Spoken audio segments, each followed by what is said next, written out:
Mula sa isang pares, naging 2, 3, hanggang dumami ng mga ito. Ngayon, halos 100 na ang inaalagang iguana ng breeder na si Dan. Pero ito yung pinakabigatin sa lahat. Literal na mabigat ang timbang. Gaano ito kadambuhala?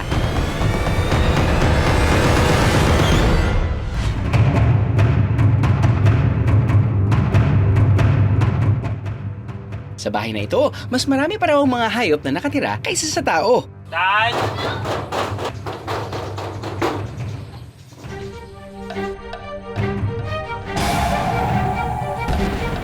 Paano kasi? Itong si Dan, nakahiligan ang pag-aalaga ng mga iguana. Medyo natutuwa ako kasi kakaiba siyang hayop. Katunayan niya, lagi ako dito sa kanya. Titingnan ko lahat ng mga alaga niya. Unang beses na nag-alaga si Dan ng iguana noong high school pa siya. Pero dahil bata pa at wala pang sapat na kaalaman tungkol dito, pansamantalang itinigil muna ni Dan ang pag-aalaga. Year 2021, naisipang ko ulit na mag-alaga.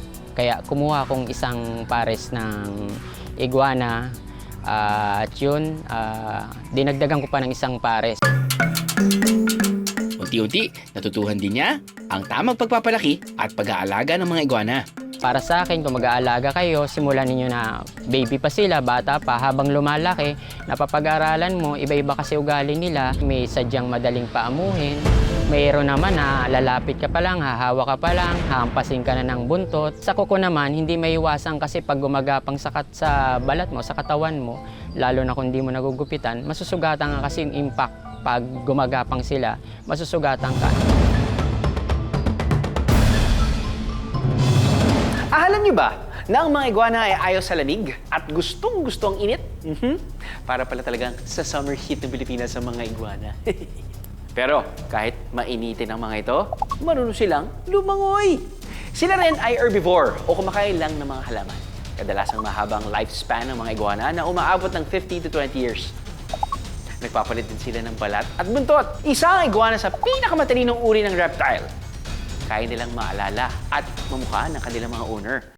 Ang pagkagiliw sa iba't ibang kulay ng iguana naman ang dahilan kaya unti-unting naparami ni Dan ang kanyang mga alaga. Naisipan ko magparami ng iguana kasi natutuwa ako sa mga nakikita kong mga breeder na nakakapagpalabas sila ng iba-ibang bloodline o morph, iba-ibang kulay. Green, red, red hypo. Ito na ang mga kulay ng iguana na alaga ni Dan. Mabilis maparami ang mga iguana. Pero depende sa klase ng pares kung gaano karaming hatchlings ang kaya nilang mabuo at ilabas. Hindi ko inakala na kaya palang umitlog ng isang pares ng iguana na 60 to 90. Pero yung sa akin kasi 50 plus lang. Tapos lahat yun, hindi natin masasabi na lahat yun success. 40 lang ang fertile doon, yun ang napisa. Payo ni Dan sa mga baguhan sa pag-aalaga ng iguana at iba pang exotic na hayop?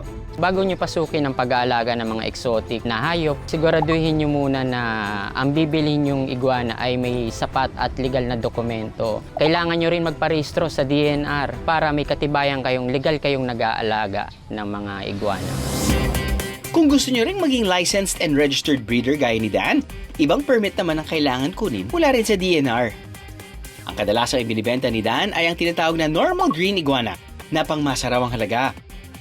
Umaabot lang kasi ito ng 3,000 pesos kada piraso, with papers na. Bukod sa pagkakakitaan, may mas malalim pang dahilan kung bakit patuloy si Dan sa pag-aalaga ng mga iguana. Malaking tulong sa akin yung sa mental health ko yung pag-aalaga ng iguana. Stress reliever siya, nakatanggal ng pagod, problema. Doon pa lang sulit ka na eh. Balikan natin ang isa sa mga pinaka-espesyal niyang alaga.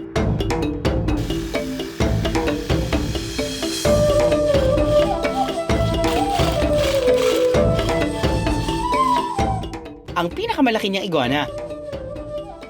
May bigat itong halos 5 kilo. Sa haba nito, sinlaki na ng isang 7 taong gulang na bata. Walang katumbas na halaga ang paggawa ng mga bagay na nakapagpapasaya sa atin.